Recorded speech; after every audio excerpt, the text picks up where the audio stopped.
올리겠습니다. 하나님 감사합니다. 너무 감사합니다. 정말 감사합니다. 여러분의 도우심과 후원하심으로 저기 철원에 갔다 왔습니다. 철원에 갔다 왔는데 너무 좋았어요. 뭐 4개 교회가 또 붕어빵을 하는데 붕어빵이 손보다 더 커요. 이런 붕어빵 처음 봤어요. 지금 파는 빵의 2배더라고요. 파는 것들을 이렇게 황금 잉어빵인가 훨씬 커요. 훨씬 크고 훨씬 맛있고.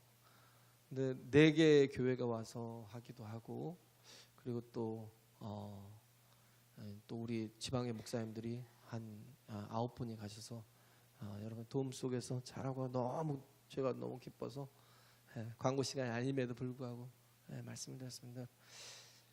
더 이제는 또 우리가 또 갔으면 좋겠다라는 생각도 듭니다. 하여튼 너무 감사합니다. 우리 또 함께 해주신 분들을 위해서 박수. 감사합니다. 우리 하나님 말씀 보시겠습니다. 로마서 6장 1절부터 11절까지. 오늘 우리에게 주시는 하나님의 생명의 말씀은 로마서 6장 1절부터 11절까지입니다.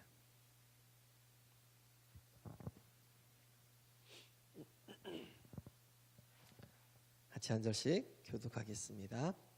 그런즉 우리가 무슨 말 하리요? 은혜를 더하게 하려고 죄에 거하겠느뇨?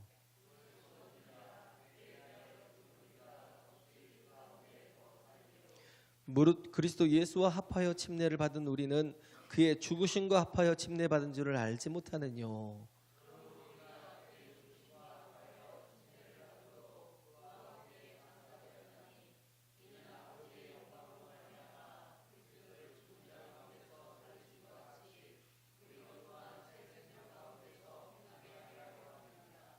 만일 우리가 그의 죽으심을 본받아 연합한 자가 되었으면 또한 그의 부활을 본받아 연합한 자가 되리라.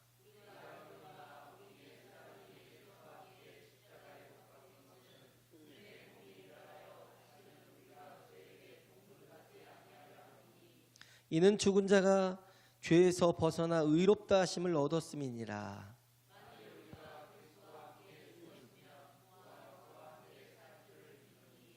이는 그리스도께서 죽은 자 가운데서 사셨음에 다시 죽지 아니하시고 사망이 다시 그를 주장하지 못할 줄을 알미로라.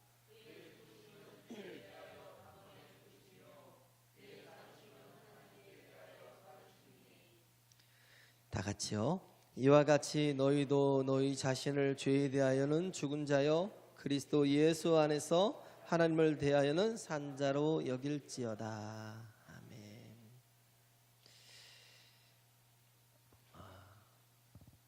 하나님은 우리와 함께 하신 아버지십니다. 할렐루야.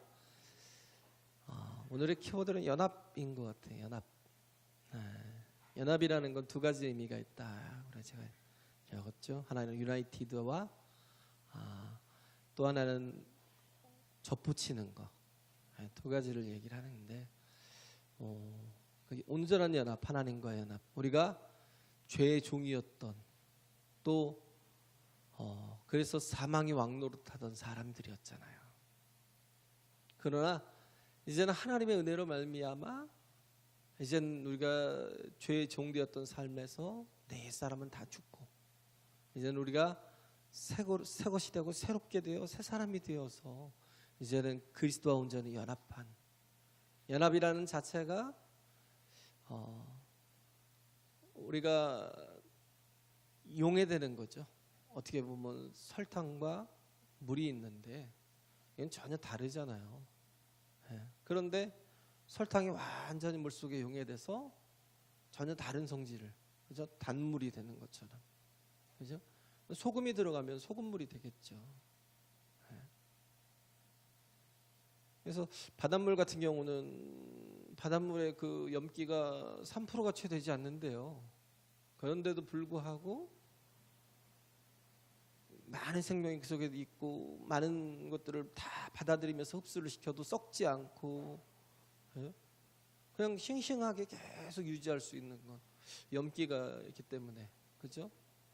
그래서 소금이라는 것이 이렇게 물 속에 들어가 있음으로 말미암아서 그래서 또 이렇게 어떤 또 다른 성질의 것들을 어떤 다른 생명을 또 만들어내기도 할 수 있는 연합이라는 것 자체가 완전히 내가 흡수되는 거, 완전히 내가 용해되는 거죠. 내가 다 녹아지는 거. 그런데 없어지는 게 아니라, 그죠? 없어지는 게 아니라 함께하는 것. 그래서 전혀 다른 삶이 이제 시작되는 것이다라는 거예요. 예수께서 이 땅에 육신을 입고 오신 이유가 우리가 육신을 입고 오시지 않으면 우리와 같이 되지 아니하시면 온전한 연합을 이룰 수 없기 때문이라는 거예요.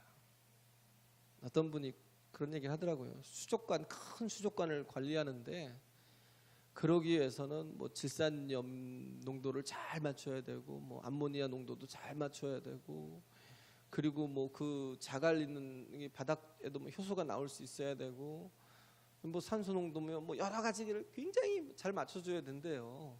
왜? 그 어마어마한 물을 갈아줄 수가 없잖아요. 그러니까 최선을 다해서 그 생명의 그 물고기들이 살아갈 수 있도록 조건을 만들어줘야 되는데 참 어렵다는 거야.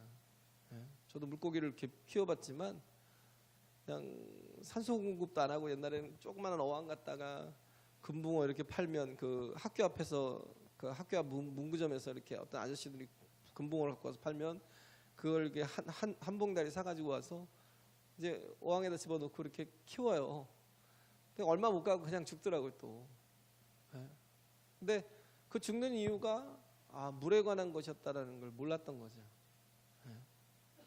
그가 그 물고기가 그냥 이렇게 물 속에만 들어있으면 살 줄 알았는데 그가 살 수 있는 모든 환경을 잘 갖춰주지 않으면 되지 않는다라는 거.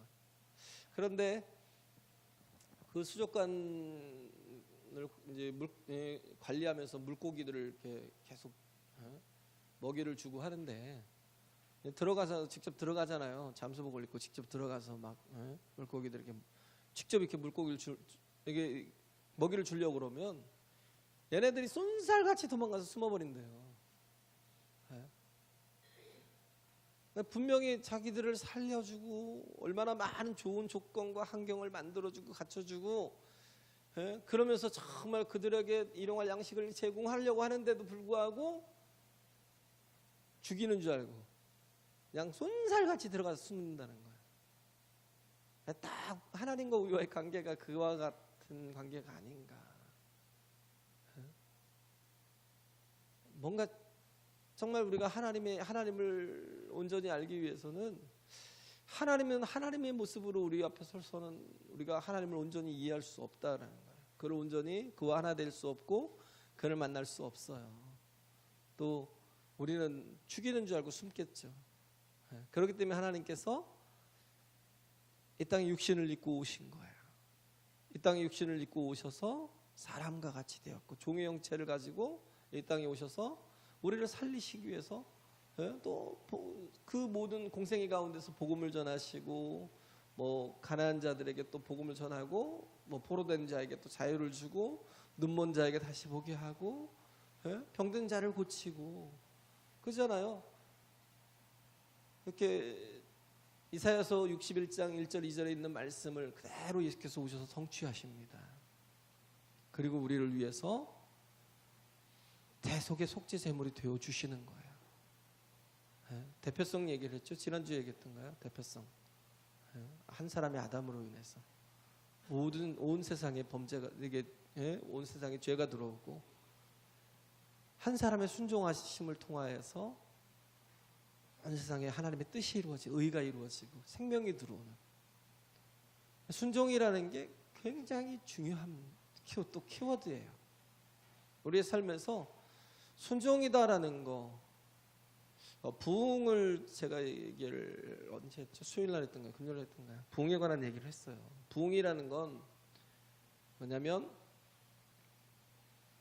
100여 년 동안 이렇게 진행될 일을 하나님의 막 성령의 역사하심과 하나님의 일하심을 통해서 1년 안에 혹은 2년 안에 혹은 10년 안에 막 급격하게 이루어가는 그걸 부흥이라고 하잖아요. 정말 부흥은 눈에 띄게 나타나잖아요. 그걸 가만히 보면 그 현상을 뭐라고 속도가 달라요. 속도가 굉장히 스피디해요. 속도감이 있어요. 그래서 그 부흥회 때는요, 뭐 근심하거나 걱정할 틈이 없어요. 예? 그 부흥회 때는 뭐 너무 바쁘니까, 예? 너무 정신이 없으니까 뭐 이게 염려하거나 막 그럴 때가 없어요. 예? 그래서 뭐 아이 셋, 넷 이렇게 키우는 집에 그 엄마들은 우울증이 없대요. 왜? 그걸 생각할 시간이 없어요. 예? 우울해할 시간이 없는 거예요. 너무 바빠서. 예? 근데 좋은 거잖아요, 부흥은. 하나님께서 주시는 부흥은 너무 좋은 건데, 그 속도가 어떤 속도냐면, 그 부흥의 조건이 뭐냐면 하나는 예배였고 하나는 순종의 속도였다라는 거예요. 네. 그래서 사도행전에 보면 이제 뭐 2장부터 이렇게 부흥의 때가 나오고, 그리고 또 예루살렘을 벗어나서 8장에 보면 사마리아의 부흥이 나오고, 네. 그런데 또 보면 어디로 가요? 이디오피아로 가요. 콥트 기독교라고 지금까지 존재하는. 그때 당시에 누가 있었어요? 네시가 있었어요. 이디오피아의 간다게의 그 국고를 맡은 아주 뭐 권력 있고 힘 있는 사람인데, 그 사람이 예루살렘으로 예배를 하러 왔대요. 참 희한하더라고요. 야, 이디오피아 사람이, 그것도 네시가 어디, 예? 거기까지 이 예루살렘으로 그 갈급함에 예배를 하러 왔어요. 예? 근데 예배를 하고 돌아가는데, 예배 가운데는 뭐가 있냐면요, 하나님의 은혜가 있어요. 할렐루야. 하나님의 채우시는 은혜가 있습니다. 하나님의 공급하시는 은혜가 있어요. 그냥 보내지 않으셔요. 이 에디오피아의 네시가 그냥 돌아가니까 하나님이 너무 안타까워서 어떻게 했어요? 사마리아 저 위에서 사역하는데, 사마리아에 갔더니 막 어마어마한 부흥을 일으켰던 거예요. 빌립 집사가. 그것도 집사가. 예? 빌립이라는 집사가 그곳에서 어마어마한 역사를 일으켰어요. 예? 막 복음을 전하고, 예? 또 성령의 임재가 있고, 악하고 더러운 것들이 막 영들이 떠나가고 치유되고 막 그러니까 사마리아 전체가 막, 예? 정신없이 바쁘게 막 그렇게 부흥해 가고 있는데, 하나님께서 그를 보내는 거예요.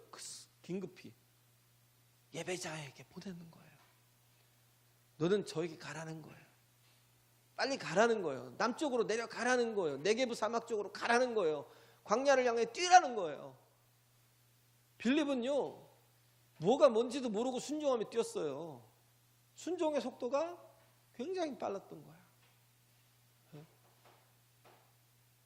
그가 그잖아요. 부흥하고 있는데 하나님 도대체 왜 나를 보내십니까? 다른 집사도 있고 나는 너무 바쁜데, 아니면 내가 뭐, 예? 저기 뭐야, 주님의 제자도 아니고 사도도 아니고 사도들을 보내시든지 중요한 일에, 내가 지금 여기서 이 역할을 하고 있는데, 어마어마한 역할을 하고 있는데 부흥의 현장 속에서 내가 없으면 빠지면 안 될 것 같은데 왜 나를 보내십니까? 하고 따지지 않았어요. 이해 납득 설득 불가 그런 걸 막, 예? 그러니까 헬레니즘이나 이게 헤브라이즘의 차이가 뭐냐면, 헬레니즘은 뭐냐면 다 이해가 되고 납득이 되고 설득이 돼야 움직여요. 예? 이성이라고 그러잖아요. 헬레니즘이라는 게 모든 철학이 다 거기서 나왔잖아요. 그리스 철학에서 나왔잖아요. 이 이성 속에는 뭐냐면 다 이해되고 납득되고 설득되면 그때서야 움직이고, 그때서야, 예? 조금이라도 뭔가 모순이 있고 조금이라도 뭔가 모자란 게 있으면 움직이지 않아요. 그 헤브라이즘은 뭐예요? 그게 순종이거든요. 순종이 뭐예요? 그게 믿음이에요. 그냥 믿고 가는 거예요. 하나님의 선하심을. 할렐루야. 하나님의 보내심, 하나님의 뜻이 있다라는 거예요. 그러면서 그냥 즉각 순종해 가는 거예요. 아브라함이 그랬잖아요. 야, 아브라함아, 너는 너희 고향 친척 아비집을 떠나서 내게 지시하는 땅으로 가. 내가 복을 줄게. 이 말을 듣고요, 아브라함은 즉시 떠났어요. 갈 바를 알지 못하고 떠났어요. 빌립이 그랬어요. 갈 바를 알지 못하고 그냥 내려간 거예요. 하나님이 빨리 가! 그러니까 정말 급한가 보구나. 갈 바를 알지 못하고 막 정신없이 뛰었어요. 그 북방에서 그 남방으로. 예? 근데 그때 뭐하고 있어요? 에디오피아의 네시가 예사야의 글을 읽고 있는데 도무지 이해를 할 수가 없는 거예요. 뭔가 예배를 드렸는데 그게 깨닫는 게 은혜인데 깨달아지질 않는 거예요. 도대체 이게 뭔지를 깨닫는 게 은혜라는 말이 얼마나 중요한지 우리가 알아야 돼요. 깨닫지 못하니까 우리 평생에 하나님 앞에 제대로 된 신앙생활이 안 되는 거죠. 근데 깨달아지면 그때부터 막 역사가 일어나요. 부흥이 일어나요. 할렐루야. 말씀이 깨달아지면 정말 하나님의 복음이 막 깨달아지면 그 모든 것들이 비밀들이 막 확 풀려지면 그러면 내가 순종해도 되고 죽어도 돼요. 순종의 속도가 빨라지는 거예요. 멈추지 않는 거예요. 이유, 납득, 설득 필요 없어요. 이성 필요 없어요. 내 자아가 다 죽었어요. 여기서 옛사람이 죽었다라는 게 그거예요. 내가 옛사람이 죽었다라는 건 내가 자아가 내 옛사람이 살았다라는 건 내 자아가 살아있는 거예요. 죄의 종노릇하던 자아가 계속 살아서 나를 괴롭게 하는. 근데 그게 죽었어요. 내 자아가 죽었어요. 더 이상 뭐 내가 판단할 거 없어요. 왜? 나는 말씀에 그냥 순종하며 가는 거예요. 하나님이 가라 하시면. 할렐루야. 주가 명하신 그곳. 아까 우리 예배 전에 찬양했던 거. 부르심. 또 가라 하시네. 주가 명하신 그곳으로. 즉각 순종하며 나아갈 때 우리가 까닭도 알지 못하고 우리가 정말 모든 게 다 환하게 눈에 보이지 않아도 하나님이 나를 사랑하시고 하나님이 나를 귀하게 여기시고 하나님이 나를 위해서 아들 예수 그리스도께서까지 내어주셨다라는 걸 믿는 믿음이 있다면 순종의 속도가 빠른 거예요. 그냥 즉각 순종이 하는 거예요. 그러니까 뭐가 일어나요? 부흥이 일어나요. 할렐루야. 예배가 부흥을 주지만 또 순종의 속도가 부흥을 일으킨다는 거예요. 그래서 그 내시에게 가서 그 모든 일들에 대한 게 그 이사야 53장에 관한 그 양이 결국 예수 그리스도인데 하나님께서 그를 이 땅에 보내셔서 그가 오셔서 3년 동안의 공생애를 사시고 그리고 털 깎는 자 양 앞에 잠잠했던 것처럼 예수께서 정말 그 모든 것 우리의 모든 죄를 다 짊어지고 그렇게 죄인으로 죽으셨다라는 그 모든 것들을 그 모든 것들을 하나님의 말씀을 전하면서 깨닫게 하니까 이 내시가 즉각 순종해서 그러면 내가 머물 게 뭐 있냐라는 거예요. 나에게 침례를 주라는 거예요. 나에게 침례를 주라는 거예요. 그래서 바로 즉시 내려가서 바로 침례를 받고 둘이 헤어져 버렸어요. 잠시 만났는데 그런데 이 빌립은 또 성령이 이끌려서 가서 또 그 부흥의 역사 현장 속에서 일을 하고 또 이 이디오피아 내시는 내려가서 거기서 어마어마한 부흥에 사마리아하고는 비교가 안 될 정도로 엄청난 부흥을 일으키고 역사를 일으켰던 엄청난 부흥과 역사를 일으켰던 이 부흥이란 자체가 그래서 결국은 뭐냐? 속도가 다라는 거예요. 순종의 속도가. 순종이라는 거 정말 우리 인생에서 굉장히 중요합니다. 깨달아지지 않으면 순종이 안 되고요. 내 옛사람이 죽지 않으면 결코 순종이 되지 않는 거예요. 그래서 여기서 오늘 본문을 보면 우리는 하나님 앞에 모두 다 죄인이잖아요. 하나님의 법 앞에. 그런데 1절 2절에 있는 말씀이 뭐예요? 내 죄가 인식이 될수록 내 죄가 더 크게 느껴질수록 뭘 더 크게 느껴요? 하나님의 은혜를. 할렐루야. 하나님의 은혜를 내 죄가 얼마나 끔찍한가를 내가 얼마나 구제불능인가를 내가 이렇게 살다가 결국 지옥의 안목에 갈 것 요즘 뭐 스카이 캐슬 뭐 그거 나오잖아요. 보니까 진짜 뭘 향해 달려가요? 끝없이 욕망을 향해 달려가요. 이걸 죽여야 돼요. 그러니까 내 꿈과 욕망을 착각하면 돈 벌려고 뭔가 돈에 모든 게 집중되면요. 이건 망하는 겁니다. 내 꿈이 어디에 있어야 돼요? 하나님의 뜻과 맞아야 돼요. 할렐루야. 하나님의 영광과 맞아야 돼요. 근데 우리가 모든 게 다 돈이 뭐예요? 만문이에요. 결국은 뭐예요? 내가 우상을 섬기고 있는 거예요. 우리가 꿈을 가져도 그 꿈이 뭔가 내가 안정적인 직장, 안정적인 자리, 안정적인 보장된 모든 삶 그걸 향해서 가는 게 아니라 정말 내가 하나님의 영광을 나타내는, 이제는 정말 내가 옛사람 죽었으면 이제는 뭐예요? 내가 하나님의 영광을 나타내는 삶, 그래서 내게 주신 그 은사와 내게 주신 능력을 가지고 또 꿈꾸는 거예요. 예? 어떻게 하면 내가 하나님께 영광을 돌릴지.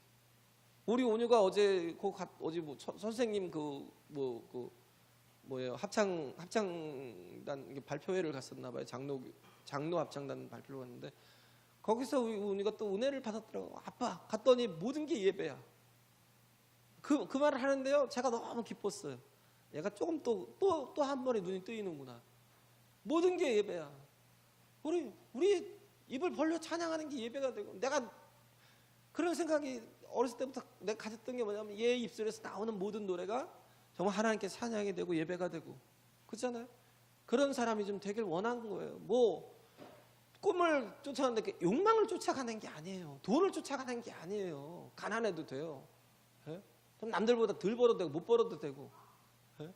그런데 정말 많은 영혼들에게 하나님의 영광을 나타내고 은혜를 끼치는 그런 사람이 됐으면 좋겠다라는 생각이 들더라고요. 그래서 아까 그 얘기를 하더라고요. 선생님이 아까 어제 찬양을 하셨는데 하나님이 시여를 했대요. 그래서 그 찬양 너무 좋았다고. 하나님이 시여 어디 있냐고 나한테 물어보더라고요. 그래서 알려줬죠. 찾아줬죠. 그 찬양 너무 좋았다고 그 얘기를 하더라고요. 그래서 그렇지. 하나씩 깨달아가는 거, 알아가는 거, 정말 이렇게 하나님의 영광을 향해서 나아가는 거. 이제는 우리의 삶이 바뀌는 거, 옛사람이 죽는 거예요. 그죠? 그래서 이제는 내가 정말 죄인이었던 우리가 죄를 깨달을수록 뭐가 느껴져요? 이제는 하나님의 은혜가 더 크다는 걸 느껴요. 할렐루야.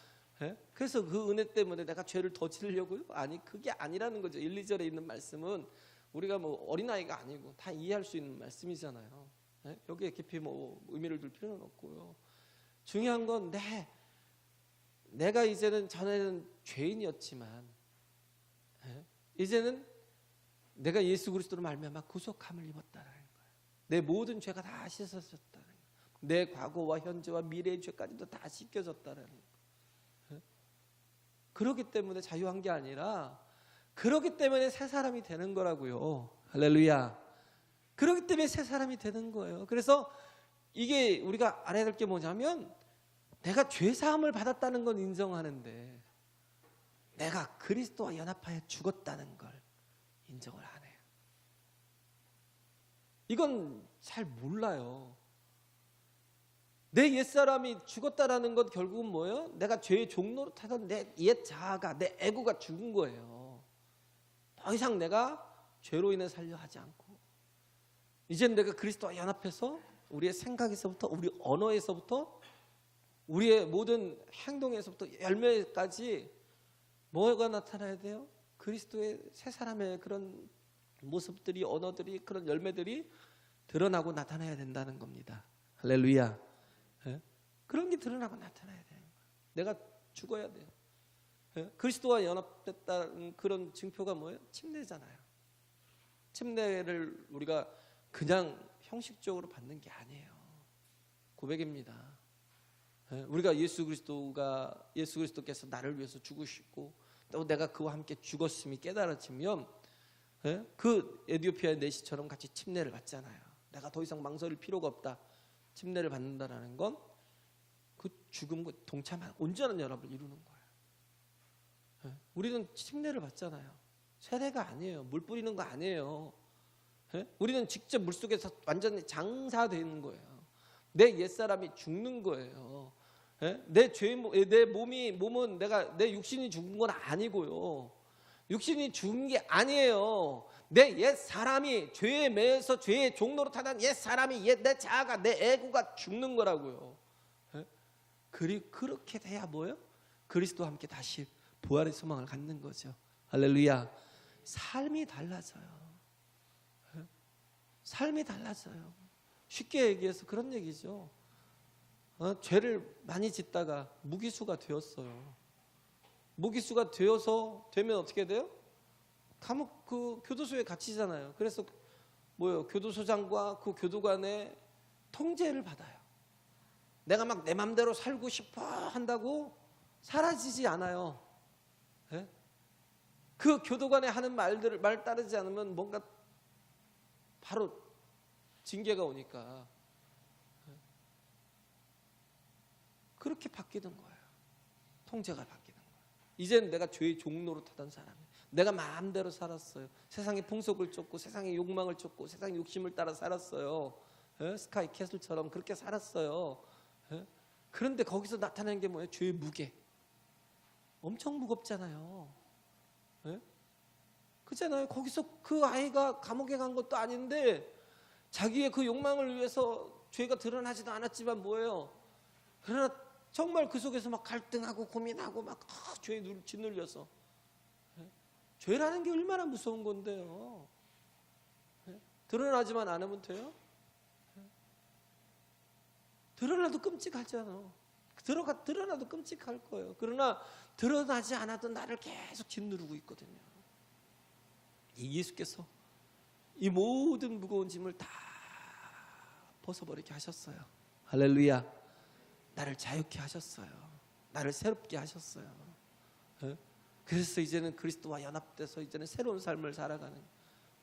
전에는 내가 방종하면서 내 마음대로 막 살았다 하나 이제는 진정한 사랑을 만나서 결혼을 하잖아요. 남자와 여자와 결혼을 하잖아요. 아까 무기수 얘기했지만 그게 조금 설득력이 없다면 남자와 여자가 만나서 결혼을 하잖아요. 결혼을 하면 어떻게 돼요? 전에 내가 모든 방종하며 내가 그 죄의 욕심을 따라서 육체의 정욕을 따라 살았던 모든 걸 다 벗어버리는 거예요. 왜? 이 사랑이 너무 크니까. 그러니까 서로가 통제가 되는 거예요. 서로가 서로에게 통제가 되는 거예요. 침례라는 걸 모세가 뭐라고 바울이 뭐라고 표현하고 있는 거예요? 모세가 침례를 받은 것으로 표현하고 있어요. 어디 고린도전서 10장에 나오죠. 모세가 침례를 받은 것으로, 그렇죠? 바울은 이스라엘 백성이 홍해를 지난 것을 침례를 받은 것으로 표현한 거예요. 홍해를 건너잖아요. 애굽의 종되었던 사람들이었는데 애굽의 그 종에서부터 이제는 홍해를 건너면서 완전히 작별을 해요. 끝이 나요. 우리 침례를 받잖아요. 침례를 받으면 이제 제 종이었던 것에서 완전히 놓여서 이제는 자유자가 되고 그리스도와 온전한 연합하고 그 사랑을 하나 되는. 그래서 그렇기 때문에 삶이 바뀌어요. 그냥 결혼식 한다고 선서를 해서 이렇게 나는 뭐 이 여인만 죽어도 사랑하겠습니다. 비가 오나 눈이 오나 슬플 때나 기쁠 때나 늘 언제나 함께 하겠습니다. 이 고백을 했다고 그러는 게 아니라 이게 사랑으로 다가오거든요. 그래서 절제된 삶을 살고 통제된 삶을 살고 바뀌어요. 이제는 우리는 신부입니다. 그리스도 예수의 신부예요. 할렐루야. 내가 내 마음대로 살지 않아요. 그 안에서 살아요. 그리스도 안에서 살아요. 이게 얼마나 복된 일인데 이 사랑의 가치를 알면 더 이상 정말 죄에 방종하지 않아요. 죄의 자기를 그렇게 또 이렇게 타락시키지 않아요. 이렇게 정말 홍해를 건너고 애굽 군대가 막 추격해서 따라오잖아요. 저들은 우리 종이야 그러고 막 추격해 따라오는데 하나님이 열어주신 길로 이스라엘 백성들은 그 홍해를 건너서 전진해서 광야로 나가지만 애굽 백성들을 하나님께서 어떻게 해요? 더 이상 추격하지 못하도록, 더 이상 그것이 사망의 왕로로 사지 못하도록 어떻게 해요? 거기서 수장을 시켜버리잖아요. 이게 얼마나 큰 은혜예요. 이런 큰 은혜를 우리가 받았어요.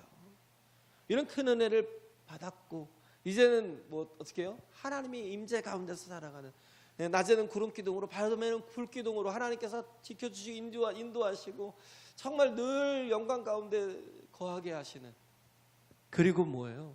하나님의 말씀을 주시고 또 예배자로 세워주시고, 이게 복된 삶이에요. 할렐루야.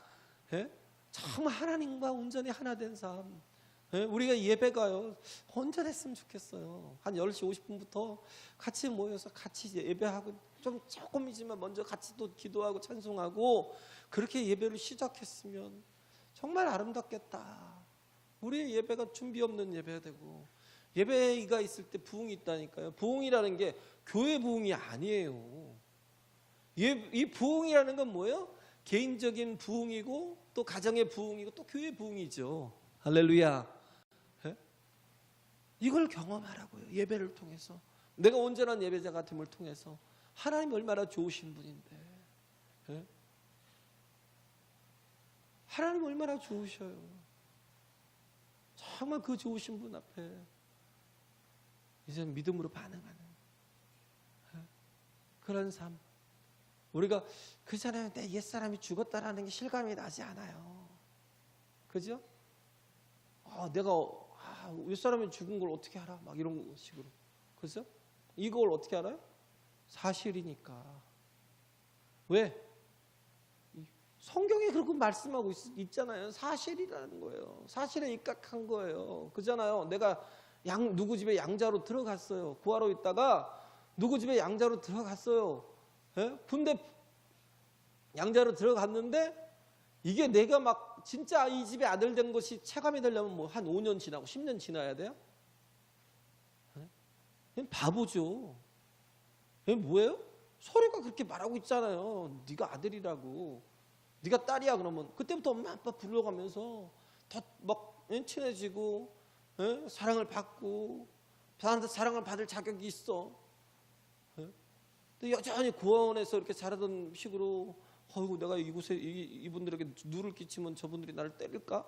나를 쫓아낼지도 몰라 막 이러고 있고, 예? 두려워하고.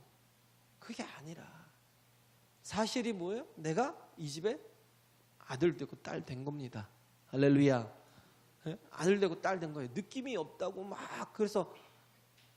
그러니까 자유하지 못한 거예요. 내가 옛사람이 죽지 않았나? 우리가 옛사람이 죽었다는 걸 무엇에 입각해요? 이 말씀에. 할렐루야. 우리 침례를 다 받았잖아요. 예?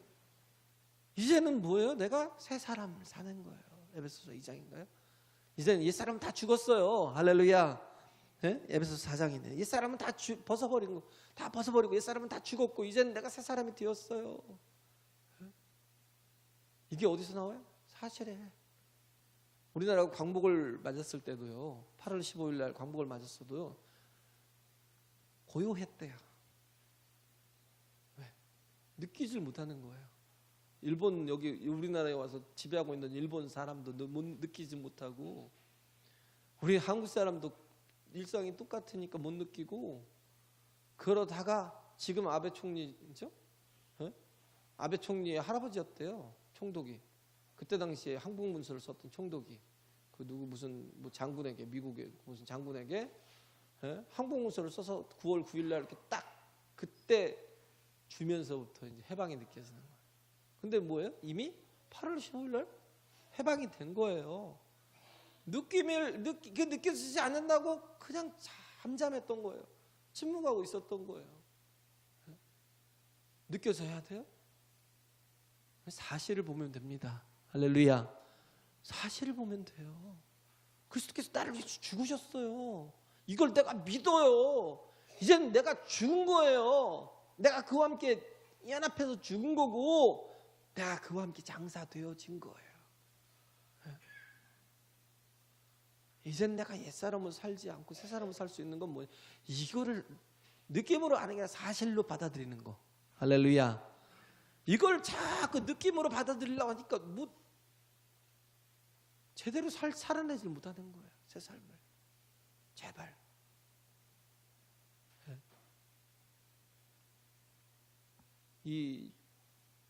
얼마 전에 2주 전에 갔다 왔죠. 우리 학생들이 양화진에 갔다 왔어요. 양화진 그 선교사 묘지를 갔다 왔어요. 거기에 보면 그곳에 두 가지가 있어요. 절두산, 이렇게 순교자를 기념하는 데가 있고요. 다 바로 그 양화진에 하나는 양화진 선교사 묘지가 있고, 옛날 이제 먼저 이렇게 천주교가 먼저 들어왔잖아요. 천주교가 먼저 들어왔는데 이제 프랑스가 막 쳐들어가고 막 공격을 해대니까 막 열받아가지고 나중에 그 흥선대원군이 그 신자들을 다 죽였어요. 그래서 그 한강변에서 그 바로 양화진 바로 앞에 한강이에요. 한강변에서 얼마를 죽였냐? 10,000명 이상을 죽였대요. 10,000 명을 이상을 죽였대요. 예수 믿는다는 것 때문에 거기에 뭐가 있어요? 순교한 사람들이 있어요. 또 양화진 선교사의 묘지는 뭐예요? 예수 믿는다는 것 때문에 예수 믿는 것으로 사는 사람들이 묘지가 있어요. 어떤 사람은 예수 믿는다는 것 때문에 죽었어요. 어떤 사람은 예수 믿는 것으로 살았어요. 예수 믿는 삶을 살았고 어떤 사람은 예수 믿는 삶을 통해서 죽었고, 두 가지가 함께 복합이 되어 있어요. 뭐 어느 게 옳다고? 아니요. 살아도 주의 영광을 위해, 죽어도 주의 영광을 위해. 할렐루야. 내 옛사람이 죽은 사람들이 그렇다고요. 옛사람이 죽은 사람들은요 두려워하지 않아요. 즉각 순종하잖아요. 즉각 순종. 순종의 속도가 굉장히 빠르잖아요. 그게 어마어마한 효과를 보잖아요. 몽골이 그랬대요. 몽골이 100만이 2억을 지배했대요. 2억을. 그런 비결이 뭔지 아셔요? 징기스칸 때 100만이 2억을 지배할 수 있었. 그것도 유목민들이잖아요. 그들에게는 뭐 제대로 된 게 있었겠어요? 제대로 된 모든 군사가 이게 제대로 갇혀 있고 뭐 성이 막 화려하거나 그런 자체가 없었어요. 그들은 그냥 들에 있었어요. 들의 사람들, 그 유목민이었어요. 근데 그들이 잘했던 건 뭐예요? 속도가 달랐던 거예요. 순종의 속도, 전달의 속도가 굉장히 빨랐던 거예요. 방어할 틈이 없었던 거예요. 네? 오죽하면 말 위에서 육포 뜯어먹고 달렸어요. 그 말 죽으면 또 그걸 말을 잡아다가 육포를 말려가지고 또 달리고. 순종의 속도가 장난이 아니다. 우리가 예수 안에서 변화되면 우리의 삶의 속도가 좀 이렇게 스피디하게 좀 바뀌어져야 돼요. 정말 거북이 걸음하듯이 이렇게 가는 게 아니라 그냥 믿어져야 이해되고 납득되고 설득돼야 가는 그런 존재가 아니라. 사드락과 메삭과 아벳느고가 그랬잖아요. 느부갓네살이 설득했어요. 얘들아, 너희가 좀 타협할 수도 있잖아. 내가 너희들을 사랑하는 거 알잖아. 너희들을 아끼는 거 알잖아. 그러니까 어떻게 좀 타협을 해서 넘어가자. 그런데도 불구하고 사드락과 메삭과 아벳느고 타협 안 했어요. 우리는 절대 왕이 만든 신상에 절하지 않겠다라는 거예요. 그렇게 해서 이것으로 인해서 왕이 우리를 갖다가 풀무불 속에 집어넣는다 할지라도 하나님께서 건져주실 거예요. 그러나 설령 하나님께서 건져주신다 하지 않을지라도 괜찮아요. 우리는 절대 왕의 신상에 절하지 않을 겁니다. 그러고 들어갔어요. 그러고 들어갔어요. 그러니까 느부갓네살이 또 너무 안타까워서 쳐다보니까 그 안에 묶여서 들어갔는데 뭐 풀무불 속에서 사람도 다 녹을 텐데. 근데 자유로운 사람이 3사람이 아닌 4사람이 막 그러고 다니면서 이 얘기를 하고 있는 거예요. 그걸 보고 놀란 거예요. 사드락과 메삭과 아벳느고가 막 그 느부갓네살을 설득하려고 애를 쓰고 막 그에게 복음을 전하려고 애를 쓴다고 그가 믿었겠어요? 그냥 그렇게 순종해 가니까 뭐예요? 느부갓네살이 본 거예요. 누굴 봤어요? 그 속에서? 구약의 예수 그리스도를 봤어요. 그들 그 고단 가운데 사망의 왕노릇 하던 막 그런 가운데서 예수께서 들어오셔서 그 믿음의 사람들을 건져내시는 걸 느부갓네살이 목격했다고요. 할렐루야. 그러고 고백하잖아요. 너희 하나님이 참 하나님이다. 내가 더 이상 이제 이 신상들을 우상들을 섬기지 않겠다고 다 파하고 하나님께만 예배하려는. 믿음의 순종이 보이잖아요. 바울이 그랬어요. 바울이 어딜 가요? 예루살렘을 가는데 아가보라는 사람이 막 바울의 그 허리띠를 갖다가 자기 손발을 다 묶어놓고 예루살렘에 가면 당신이 이렇게 결박될 거라고. 그러니까 가지 말라고. 가지 말라고. 근데 성경은 가시라고 했잖아요. 근데 또 뭐예요?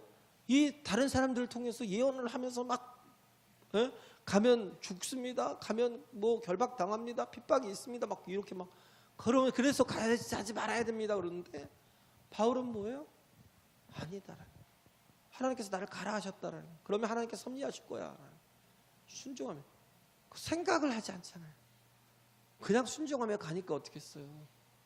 거기에 자기를 죽이지 않으면 밥을 절대 입에다 대지 않겠다고 식음을 전폐했던 게릴라들이 40명이 있었어요. 그때 어떻게 했어요? 하나님께서 그 바울을 로마에 가둬버리셨어요. 그들에게 잡히게 하셨고, 그래서 그들에게 재판을 받다가 나 가이사에게 재판 받을 거야. 왜? 나 로마 사람이거든. 그래서 거기서 어디로 가요? 로마로 가잖아요. 돈 하나 안 들이고. 그잖아요. 보호받고 또 가서 그곳에 가서도 갇혀 있고 그잖아요. 또 어느 때는 묶여 있을 때가 있고. 그런데도 불구하고 하나님의 일이 계속되는데 그에게 이렇게 간수 역할을 했던 모든 백부장들이나 그런 사람들이 그를 통해서 변화되고, 그래서 정말 새 사람이 되고 로마가 완전히 복음화되는 그런 역사가 나중에 일어나잖아요. 할렐루야. 우리에게는 정말 이렇게 뭘로 살아요? 이제는 믿음으로 사는 거예요. 부르심을 받았으면 부르심을 받은 대로 가는 거예요. 하나님의 뜻이 정말 하나님의 선하심을 인정하고, 그래서 어떻게 해요? 합력하여 선을 이루실 것이다라는 확신하면요 죽어도 괜찮아요.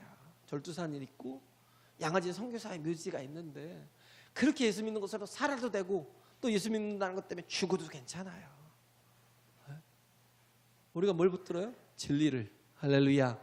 진리를, 사실을 붙들면 그 어떤 것도 상관이 없다라는 걸 꼭 깨닫고 믿음으로 정말 살아가는, 그죠? 이제는 뭐예요? 새 사람이 되는, 이제는 온전히 예수 그리스도와 연합해서 접붙임되는. 근데 하나님의 법칙은 뭐냐면 땅에 떨어져서 썩어서 죽는 거예요. 그게 많은, 죽어야 뭐가 있어요? 열매가. 할렐루야. 죽어야 열매가, 하나님의 그 생명이 우리 안에 들어와 있고 내가 하나님의 생명의 씨앗이라면 나는 죽어도 괜찮아요. 죽으면 어떻게 해요? 그 속에서 또 열매가 나오잖아요. 하나님의 일은 멈춰지지 않습니다. 사람과 달라요. 그래서 우리가 내 이성으로, 내 에고로, 내 자아로, 내 욕심으로 살지 않고 이제 믿음으로 살며 정말 하나님의 말씀을 기반으로 살아가면 이제 새 사람을 사는 저와 여러분 되시길 간절히 바랍니다.